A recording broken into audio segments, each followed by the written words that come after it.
ખૂબ જ અગત્યનો વિડીયો છે। આ અગાઉ આપણે પાર્ટ 1 બનાવ્યો હતો, આજે પાર્ટ 2 છે। મુકેશ, ધવલ અને વિનોદ એટલે કે ચેપ્ટર નંબર 1 નો દાખલો। વિભાગ સી ની અંદર આપણને ખબર છે પ્રમાણે 6 દાખલા પૂછાય અથવા એમાં 6 પ્રશ્નમાંથી કેટલીક વાર 2 થિયરી પર પૂછાય। આપણે 4 લખવાના હોય છે। એમાં પહેલો પ્રશ્ન જે છે આપણે જોવાના છે, એનું પ્રમાણ આપેલું છે, મૂડીનું પ્રમાણ 4:2:3 છે। મુકેશને નફામાંથી ઓછામાં ઓછા કેટલા આપવાના છે? 35,000 તો મળશે જ એવી ખાતરી ધવલ અને વિનોદે આપી છે। એટલે ધવલ ને વિનોદ એવું કહે છે કે મુકેશને ઓછામાં ઓછા કેટલા મળવાના છે? 35,000 મળવાના છે। વર્ષનો નફો 90,000 થયો હોય તો ભાગીદારો વચ્ચે નફાની વહેંચણી જે છે એ નફાની વહેંચણી કેવી રીતના થશે એની આપણે વાત કરવાની છે। ખૂબ અગત્યનો દાખલો છે, ઘણી વખત પરીક્ષામાં દાખલો પૂછાયો છે।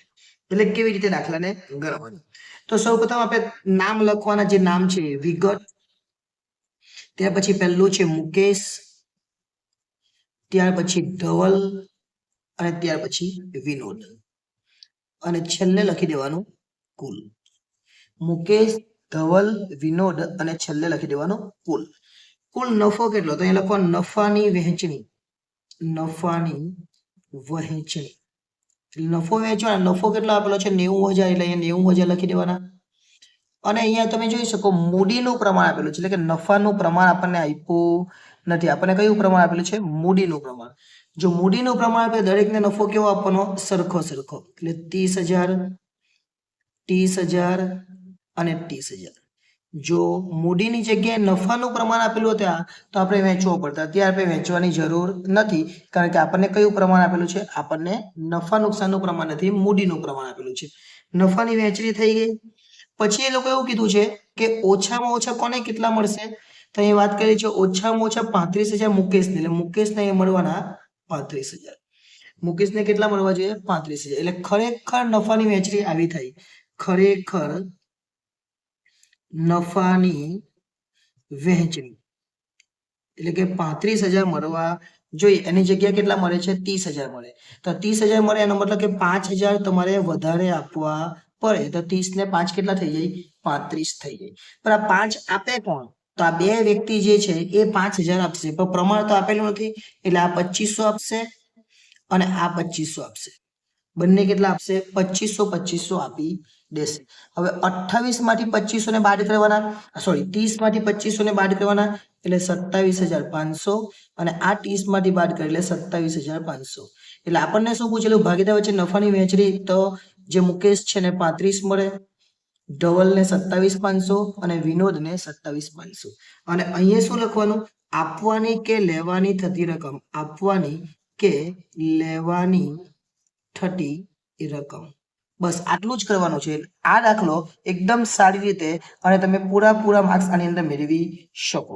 બીજો દાખલો છે, બીજો દાખલો આપણને ખબર છે લાભ ત્યાગનો પૂછાય, પણ લાભ ત્યાગનો દાખલો એટલો બધો ઇમ્પોર્ટન્ટ નથી, કારણ કે તમને આવડી જ જશે। એ દાખલો બીજો છે અને એ પ્રમાણે આવો દાખલો પણ આપણને પૂછાઈ શકે।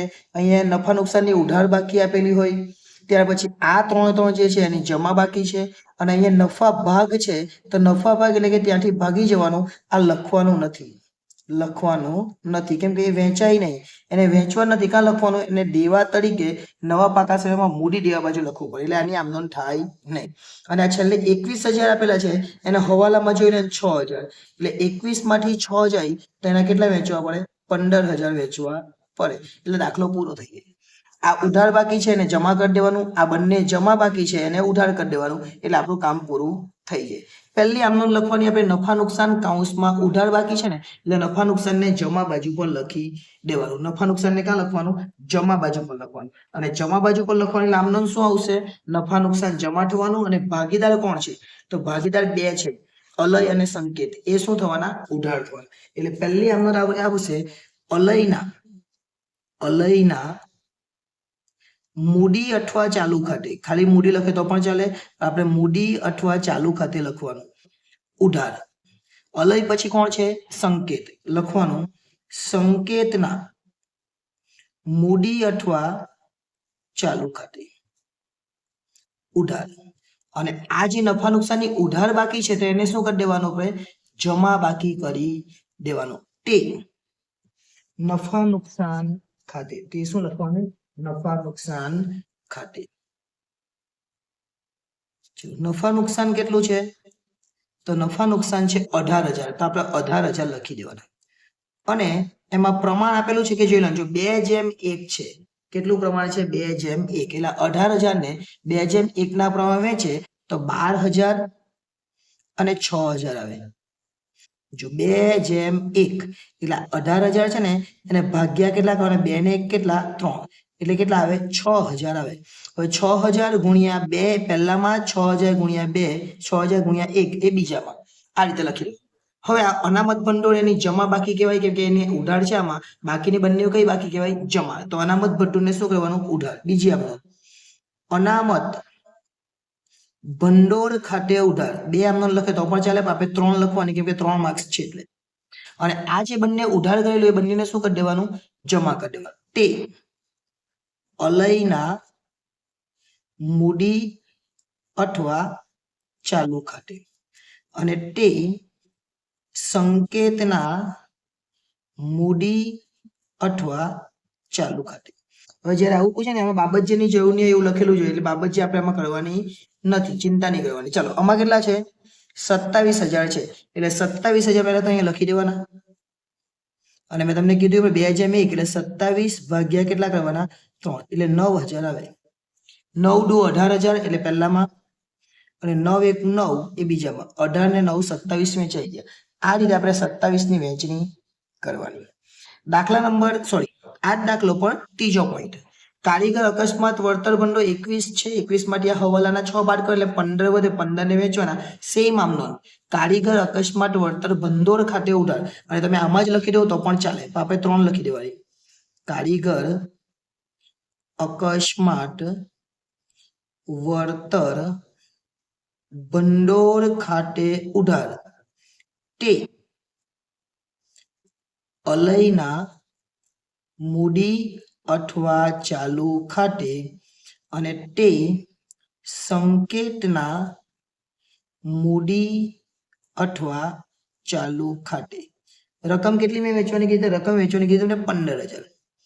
હવે આપણે શું કરવાનું? 15 ભાગ્યા 3 કરવાના એટલે 5 આવે. અને 5,000 ગુણ્યા 2, કારણ કે 2:1 છે. 5,000 ગુણ્યા 2 એટલે 10,000 અને 5,000 ગુણ્યા 1 એટલે 5,000. અને આવું નહીં આવડે તો તમારે 15,000 છે એને 2/3 અને 15,000 છે એને 1/3. તમારે જેમ વેચવું હોય તેમ, ખાલી વેચવાનું જ છે. એટલે આ દાખલો પણ પૂરો થઈ જાય. 2 દાખલા આપણે અહીંથી. ત્રીજો દાખલો જોઈએ, કારણ કે આપણને કુલ કેટલા દાખલા પૂછવાના છે? 6 દાખલા વિભાગ સી માં પૂછાય. અને આ દાખલો તો ખૂબ અગત્યનો છે. આવો દાખલો તમે જોયો હશે, પરંતુ તમને આમાં મુશ્કેલી ઊભી થશે. એટલે આ દાખલો પણ આઈએમપી દાખલા તરીકે આપણે અહીંયા લીધેલો છે. એટલે આ પણ તમને કામ લાગે એવો દાખલો છે. ખાસ ધ્યાન આપજો આ દાખલાને કેવી રીતે ગણવાનો છે એ. કારણ કે આ દાખલાની અંદર આપણને શરૂઆતની મૂડી પૂછેલી છે. શરૂઆતની મૂડી એનો મતલબ કે આખો દાખલો આપણે ગણવો પડશે અને ગણીને આપણે એમાંથી મૂડી શોધવાની રહેશે. એટલે શરૂઆતની મૂડી માટે આપણે શું કરવું પડે? પાકું સરવૈયું બનાવવું પડે. એટલે આપણે લખવાનું અહીંયા પાકું સરવૈયું. પાકું સરવૈયું. પાકું સરવૈયું કેવી રીતના બનાવવાનું હું એમ જ તમને બનાવી. તમારે વ્યવસ્થિત રીતે બનાવવાનું. આપણે શું બનાવવું પડે? મૂડી દેવા રકમ અને મિલકત લેવા રકમ. અહીં લખીશું મૂડી દેવા રકમ અને આ બાજુ પર લખીશું મિલકત લેણા રકમ. આ રકમ આપણે લખી દેવાની. થોડું ખાતું થોડું મોટું બનાવી દે. ખાતું ની પત્રક કહેવાય પાકા સરવૈયા. ઓકે, ચલો વાંચીએ હવે. એ અને બી ની કુલ મિલકતો 1,50,000 ની છે. કુલ મિલકત કેટલી છે? 1,50,000. અહીંયા લખેલું છે કુલ મિલકત 1,50,000. એટલે મિલકત લખવાની છે કેટલી? 1,50,000. કુલ મિલકતો 1,50,000. આ કુલ કહેવાય ને બધી જ મિલકત. એટલે 1,50,000 કુલ મિલકત છે. કુલ મિલકત કેટલી છે? 1,50,000. જેમાં રોકડ 10,000 સમાયેલી છે. એટલે અહીંયા લખવાનું રોકડ. રોકડ કેટલી છે? 10,000. રોકડ 10,000 એનો મતલબ કે બાકીની અન્ય મિલકતો કેટલી હોવાની? જો ટોટલ કેટલી છે? 1,50,000. એમાંથી 10,000 તો રોકડ છે. તો એનો મતલબ કે અન્ય મિલકતો જે છે એ અન્ય મિલકતો કેટલી હોવાની? 1,40,000. એટલે કુલ મિલકત 1,50,000, એમાંથી રોકડ કેટલી? 10. તો અન્ય મિલકતો કેટલી? 1,40,000. પેઢીની ચોખ્ખી મિલકતો 1,00,000 ની છે. ચોખ્ખી મિલકત કેટલી છે? 1,00,000 ની. જો ચોખ્ખી મિલકત 1,00,000 ની હોય તો આપણે શું કરવાનું? આપણે એક સૂત્ર મૂકીએ. ચોખ્ખી મિલકતો બરાબર ચોખ્ખી મિલકત એટલે શું થાય? કુલ મિલકત માઇનસ કુલ દેવા. કુલ મિલકતો માઇનસ કુલ દેવા. ચોખ્ખી મિલકત આપણને ઉપર આપેલી છે કેટલાની છે? 1 લાખની છે, એટલે અહીંયા લખી દેવાના 1 લાખ. કુલ મિલકત કેટલી? 150. તો આપણને કુલ દેવા મળી જાય, એટલે અહીંયા લખવાનો કુલ દેવા. કુલ દેવાને આ બાજુ લઈ લે. કુલ દેવા બરાબર આ 150 તો છે જ, અને આ 1 લાખને આ બાજુ લઈ લે, એટલે કુલ દેવા કેટલા આવવાના? કુલ દેવા બરાબર 50,000 આવે. કુલ દેવા કેટલા આવ્યા? 50,000. એટલે આપણે લખી દેવાનું દેવા અથવા કુલ દેવા. કુલ દેવા લખો તો 50 ને ખાલી દેવા લખે તો પણ ચાલે. 50,000. અને આ તો 150, તો આ બાજુ બી કેટલા આવવાના? 150 જ આવે. હવે કેટલા વધ્યા? તો 150 માંથી 50 જાય તો 1 લાખ વધે. હવે 1 લાખ શું છે? એ મૂડી અને અનામતનું પ્રમાણ 4:1. મૂડી અને અનામતનું પ્રમાણ કેવું છે? 4:1. એટલે મૂડી ને અનામત બે ભેગું થાય તો 4:1 છે. અને ટોટલ વધવાના કેટલા આપણી પાસે? આ 150 માંથી 50 જાય તો 1 લાખ વધ્યા. હવે 1 લાખ ની અંદર મૂડી ને અનામત બંને છે. આપણે શું લખવાનું? મૂડી ને અનામતનું પ્રમાણ આપેલું છે. મૂડી ને અનામત 4:1. એટલે મૂડી 4 હોય ત્યારે અનામત 1 હોય ને 1 લાખ છે આપણે. તો આપણે લખવાનું મૂડી બરાબર 1 લાખ ગુણ્યા 4/5 કે 4/1/5, અને અનામત બરાબર 1 લાખ ગુણ્યા 1/5. 4/5 એટલે આ 4 કરીએ આપણે તો 20, 20 ને 4 80, 80,000 આવે. મૂડી 80,000 ને આ 20,000. એટલે અનામત અને મૂડી અહીં લખવાનું મૂડી, અને નીચે એ ને બી એ કેટલી છે? 80,000 છે. અને અનામત કેટલી છે? તો અનામત છે 20,000. તો આપણને એ ને બી ની મૂડી પૂછેલી છે, તો અહીંયા શું કીધું છે? બી ની મૂડી એ ની મૂડી કરતા 20,000 વધુ. બી ની મૂડી કેવી છે? એ ની મૂડી કરતા 20,000 વધુ. તો આપણે શું કરવાનું? એ ની મૂડી ને બી ની મૂડી ધારવું પડે. તો આપણે લખવાનું એ ની મૂડી બી ની મૂડી કરતા 20,000 વધુ. તો પેલા બી ની મૂડી ધારવાનું. ધારો કે બી ની મૂડી x. બી ની મૂડી બરાબર શું છે? x. બી ની મૂડી બરાબર x. તો એ ની મૂડી બરાબર શું થાય? એ ની મૂડી બરાબર બી કરતા, એટલે x વત્તા 20,000 વધારે કીધેલી છે. ચલો કુલ મૂડી કેટલી આપણને? કુલ મૂડી પર આપણને આપેલી છે, એટલે કુલ મૂડી આપણી છે 80,000. આપણે લખવાનું કુલ મૂડી બરાબર એ ની મૂડી વત્તા બી ની મૂડી. એ એટલે કેટલા? x વત્તા 20,000, અને બી એટલે x. એટલે અહીંયા 80,000 તો છે જ કુલ મૂડી, તો અહીં પણ 80 લખી દઈએ. અને આ બાજુ 2x વત્તા 20,000.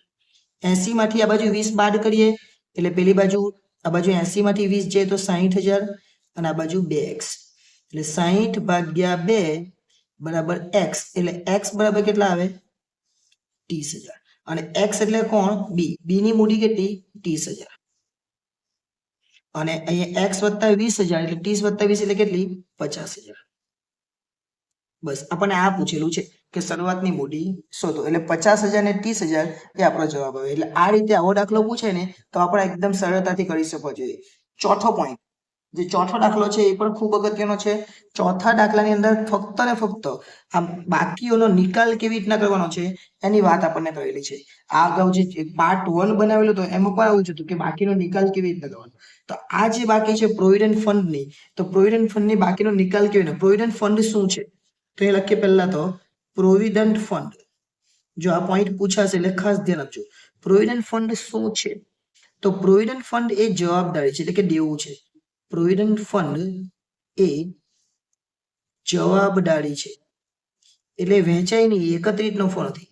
જેનું ખાતું બંધ કરીને માલ મિલકત નિકાલ ખાતે લઈ જાય. જેનું ખાતું બંધ કરી ક્યાં લઈ જવાનું? માલ મિલકત નિકાલ ખાતે લઈ જવાશે. આટલું લખી દેવાનું, અને એક આમનો લખી દેવાનું. માલ મિલકત ની કઈ બાજુ જાય? તો માલ મિલકત ની જમા બાજુ જાય, એટલે પ્રોવિડન્ટ ફંડ ને ઉધાર લખવાનું. આમનો શું આવશે? પ્રોવિડન્ટ ફંડ ખાતે ઉધાર તે માલ મિલકત નિકાલ ખાતે. બસ આટલું કરી દેવાનું. અને રકમ તો આપેલી નથી એટલે આ રીતના આપણે રાઈટ નું નિશાન કરી દેવાનું, એટલે આપણો આ પોઈન્ટ પૂરો થઈ ગયો. ઓકે, ચલો ત્યાર પછી આગળ ચાલીએ આપણે. આપણને બીજું શું પૂછ્યું? નફા નુકસાન ખાતાની ઉધાર બાકી.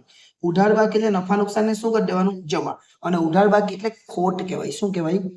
ખોટ કહેવાય. તો 2 નંબર લખીએ અને લખવાનું. જો જમા બાકી હોય તો નફો કહેવાય, ઉધાર બાકી એટલે ખોટ કહેવાય. તો ભાગીદારોના, આ ખોટ છે, ભાગીદારોના મૂડી અથવા ચાલુ ખાતે. જો મૂડી ખાતા આપેલા અને ચાલુ ખાતા બી આપેલા હોય એટલે આપણે મૂડી અથવા ચાલુ ખાતે લખવાનું. અને નફા નુકસાન જે વહેંચણીના પ્રમાણમાં વહેંચાશે, વહેંચણીના પ્રમાણમાં ઉધારાય છે. ઉધારાય એટલે ઉધાર બાજુ પર લખાય, આટલું લખી દેવાનું. અને પછી લખી દેવાનું ભાગીદારોના મૂડી અથવા ચાલુ ખાતે ઉધાર એટલે ઉધારાય લઈ તે નફા નુકસાન ખાતે અને ખરાની નિશાની પાડી દેવાની. એટલે આ પોઈન્ટ પર પૂરો થઈ ગયો.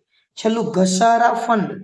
ઘસારા ફંડ શું છે? તો ઘસારા ફંડ એ મિલકત સામેની જોગવાઈ છે કે ઘસારો આપણે ગણવાનો હોય તેની સામે જોગવાઈ છે. એટલે કે ઘસારા ફંડ. અને પછી લખવાનું ઘસારા ફંડ શું છે? તો ઘસારા ફંડ એ મિલકત સામેની જોગવાઈ છે. એટલે ભવિષ્યમાં મિલકત પર ઘસારો ગણાય એ પહેલા જ આપણે ઘસારાની જોગવાઈ કરી દીધી હોય તો કઈ વાંધો આવે નહીં. એટલે શું કરવાનું? જે ખાતું બંધ કરી કાં લઈ જવાનું? તો માલ મિલકત નિકાલ ખાતે. માલ મિલકત નિકાલ ખાતે જમા બાજુ પર લઈ જવાશે. કઈ બાજુ પર? જમા. એટલે ઘસારા ફંડ ને ઉધાર કરી દેવાનું. ઘસારા પ્રોવિડન્ટ ફંડ જેવું છે. ઘસારા ફંડ ખાતે ઉધાર તે માલ મિલકત નિકાલ ખાતે. આ પણ આપણે આ રીતના કરી દેવાનું. એટલે એ પણ પૂરું. જેવું જ પ્રોવિડન્ટ ફંડ એવું જ ઘસારા ફંડ, એ રીતના યાદ રાખીશું. હવે 2 દાખલા જે પૂછાય એ કોના પૂછાય? એ ડિબેન્ચરના પૂછાય. એટલે ડિબેન્ચર જે ચેપ્ટર છે એ પણ ખૂબ અગત્યનું ચેપ્ટર છે અને ડિબેન્ચર માંથી આપણને આવા 2 દાખલા પૂછાવાના છે જે ખૂબ અગત્યના છે. એટલે ડિબેન્ચર પણ ખૂબ અગત્યનું ચેપ્ટર છે, એમાંથી 2 પૂછાય છે. તો પહેલો આપણે જોઈએ. એક કંપની 1 એપ્રિલ 2017 ના રોજ બહાર પાડેલા 21,10.5% ડિબેન્ચર ધરાવે છે. વર્ષ દરમિયાન કંપનીએ 10 ઓગસ્ટ 2017 ના રોજ 5,50,000ની બેંક લોન લીધી. બેંકમાંથી શું લીધી? લોન લીધી. જેની સામે કંપનીએ આનુષંગિક જામીનદારે 5,10% ડિબેન્ચર આપી દીધા. એટલે ડિબેન્ચર આપ્યા અને એની સામે શું લીધી? લોન લીધી. બસ 2 આમનોન કરવાની આવશે. ખાસ ધ્યાન આપજો. પહેલી આમ બેંક લોન લીધી કેટલાની? 5,50,000ની લખવાનું. બેંક ખાતે ઉધાર, કેમ કે પૈસા આવે ને, બેંક ખાતે ઉધાર. ને શેના પૈસા? એ લોનના. તે બેંક લોન ખાતે. બસ આટલું જ કરવાનું. પહેલા કેટલાની લોન લીધેલી? 5,50,000ની. એટલે અહીંયા લખવાનું 5,50,000 અને અહીંયા લખવાનું 5,50,000. ફરીથી વાંચીએ. શું કીધું છે? 21,10% ડિબેન્ચર હતા અને આપણે લોન લીધી 5 લાખની, જેની સામે કંપની આનુષંગિક જામીનદારે 5,10% ડિબેન્ચર આપ્યા. ડિબેન્ચર આપે તો ડિબેન્ચર જાય. બસ એટલું જ કરી દેવાનું એટલે વાર્તા પૂરી થઈ જાય. એટલે બીજી આવડત ડિબેન્ચર આપી આપણે તો લખવાનું ડિબેન્ચર કઈ બાબતે આપ્યા? તો એની જગ્યાએ ડિબેન્ચર ઉપલક લખવાનું. ડિબેન્ચર ઉપલક ખાતે ઉધાર. અને શું આપ્યું આપણે? 10.5%ના ડિબેન્ચર. તે 10.5%ના ડિબેન્ચર ખાતે. જે સમજજો એટલે ખબર પડી જશે. 5 લાખના ડિબેન્ચર આપેલા છે એટલે ડિબેન્ચરના કેટલા લખવાના? 5 લાખ જમા. અને કેટલા ઉધાર કરવાના? તો ઉધાર કરવાના કેટલા? 5 લાખ જ ઉધાર કરવાના. 5 ઉધાર અને 5 જમા. જ્યાં 5 લાખ એટલે 5,50,000ની એક આમ નોંધ અને 5 લાખની બીજી આમ નોંધ. એટલે આપણું કામ પૂરું થઈ જાય. બસ આટલું જ આપણે કરવાનું રહેશે, બીજું કંઈ કરવાનું નથી. એટલે આટલું કરીએ એટલે આ પોઈન્ટ પર આપણો પૂરો થઈ જાય. પછી જો નીચે દર્શાવેલ પદ્ધતિ મુજબ ઉપરના વ્યવહાર લગતી જરૂરી આમ નોંધ કંપનીના ચોપડામાં પસાર કરવાની છે. એટલે આપણે આમ નોંધ જ લખવાની છે, બીજું કંઈ જ કરવાનું નથી. કેટલીક વાર શું થાય કે આ આમ નોંધની જગ્યાએ તમને એવું બી કહેવામાં આવે કે પાકા સળિયામાં એની અસર બી આપો, પણ અત્યારે આપણે એવું કંઈ કરવાનું નથી. ખાલી આપણે શું કરવાનું છે? એની આમ નોંધ કરવાની છે. આમ નોંધ આપણે કરી લીધી. એટલે આવો દાખલો પૂછાય તો એ પણ કામ લાગે એટલા માટે આ દાખલાને આપણે લીધેલો છે. બાકી આ દાખલો આપણે અત્યાર સુધી જોવા મળ્યો નથી, પણ આવું કદાચ આવી શકે. છેલ્લો દાખલો. અને આ દાખલો એટલે ખૂબ અગત્યનો દાખલો. ઘણી વખત બોર્ડની પરીક્ષામાં આ દાખલો પૂછાયો છે, ફક્ત આ નામ બદલાઈ જાય. કેટલીક વાર તો નામ પણ એ જ રહી, એટલે કે સત્યમ લિમિટેડ. આ જે 1/7/17 છે એ 1/7/17 તારીખ યાદ રાખવાની, એટલે કે એ તારીખ છે અને એક બીજી તારીખ છે. આ જે તારીખ છે એની બે આમ નોંધ અને આ જે તારીખ છે એની બે આમ નોંધ. 100 એક એવા 8%ના 12,000 ડિબેન્ચર મૂળ કિંમતે બહાર પડ્યા અને 115 એટલે કે પ્રીમિયમથી પરત કર્યા. પ્રીમિયમથી પરત કરે બે વસ્તુ આવે જે બીજી આમનોંધમાં આવે એ આપણે આમનોંધ આવે ત્યારે જોઈએ. પહેલી આમનોંધ લખવાની પણ બાબત જે વગર છે.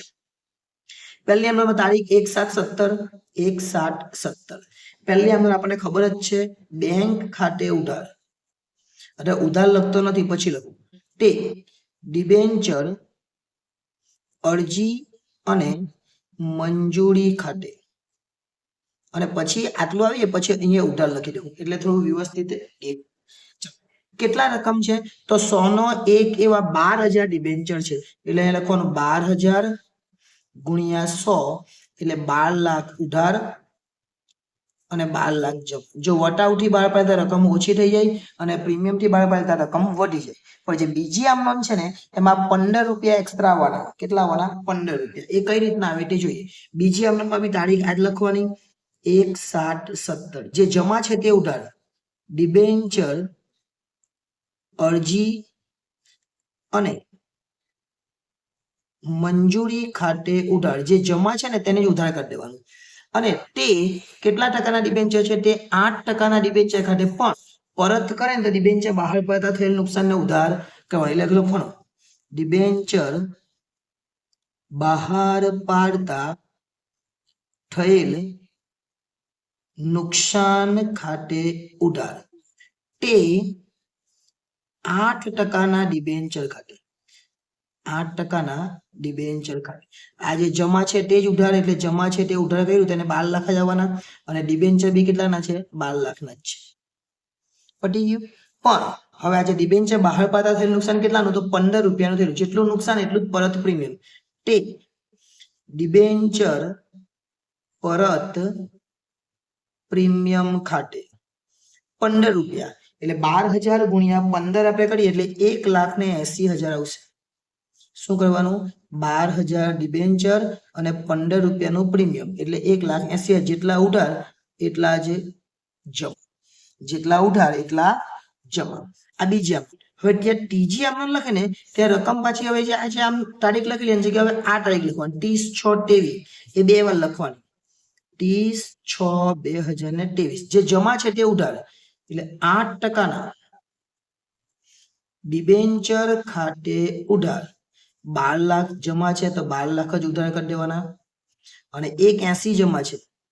ડિબેન્ચર પરત પ્રીમિયમ ખાતે ઉધાર. જે 180 જમા છે એ 180 ઉધાર કરી દેવાના. તે ડિબેન્ચર હોલ્ડર્સ ખાતે કેટલા? તો 1380. 1380 આપણે લખી દેવાનું. ત્રીજી આમનોંધ થઈ ગઈ. પછી ચોથી આમનોંધ તારીખ આજ લખવાની કે બે તારીખ આપેલી, એમાં પહેલી બે આમનોંધમાં બે તારીખ અને બીજી આમનોંધમાં બીજી તારીખ. જે જમા છે તે ઉધાર એટલે ડિબેન્ચર હોલ્ડર્સ ખાતે ઉધાર. હોલ્ડર્સ ખાતે ઉધાર તે બેંક ખાતે. અને જે જમા છે તે ઉધાર એટલે 13,80,000 જે જમા છે એ જ 1380 ને ઉધાર અને એ જ 1380 ને જમા કરી દેવાય. અને પછી સરવાળો કરવો હોય તો કરી દેવાનો, એટલે બંને બાજુનો સરવાળો તમારે બતાવી દેવાનો. ન કરો તો પણ સરવાળાની જરૂર નથી. એટલે આ દાખલો પણ અહીંયા પૂરો થાય. એટલે વિભાગ સી ની અંદર કુલ 6 દાખલા પૂછાય. આ 6 ની અંદર કેટલીક વાર એક કે બે થિયરી પણ આવે. અને થિયરી ક્યાંથી આવે? તો થિયરી આવે વિસર્જનમાંથી અને ડિબેન્ચરમાંથી. એટલે એક એક થિયરી આવી શકે. અને આપણે લખવાના કેટલા છે? તો 4 દાખલા લખવાના છે. આપણે 6 એ 6 દાખલા ગણ્યા છે, ખૂબ અગત્યના હતા. એટલે એ પ્રમાણે હજુ પણ નવા આવા વિડીયો આવતા રહેશે, જેથી કરીને તમારે આ 4 દાખલામાં કોઈ પણ જાતની મુશ્કેલી ન થાય. જો વિડીયો ગમ્યો હોય તો લાઈક કરી દેજો, ચેનલને સબસ્ક્રાઇબ કરવાની બાકી હોય તો એ પણ કરી લેજો. આભાર.